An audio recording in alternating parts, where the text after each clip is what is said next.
Hello everybody. So today I want to talk about microeconomics.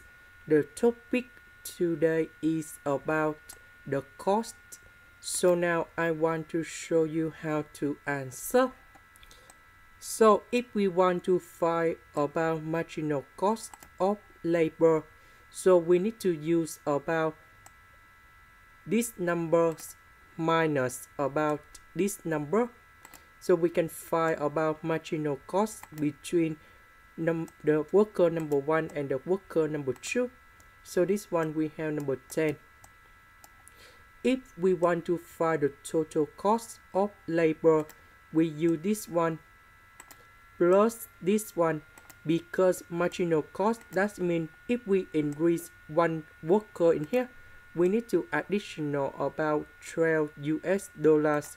So 18 plus 12, we have 22. 30. And now if we want to find this one, we use about 44 minus 30, and we have 14. Now let's go to the second one.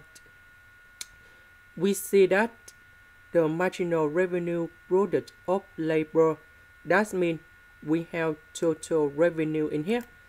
If we increase one worker, that means we need to increase about revenue, because we have more worker, so we get more revenue. So we have this one plus this one, we have 30.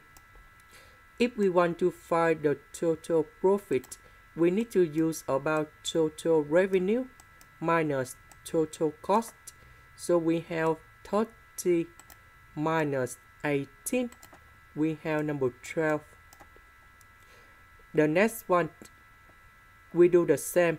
We use about 39 minus 30, we have number 9. And the next one, the total profit, you got number 0. That means revenue minus cost equals to number 0, or revenue equal to cost. So the revenue, that's about 44. So you got 44 in here.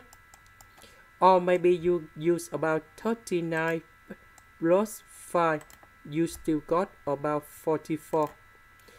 And the last one, to maximize the profits, so we need to compare 9, 12, 9, number 0, and we see that number 12, that is about the highest number. So that means we have 2 workers. So we put number 2 in here. This is the end. Thank you for watching.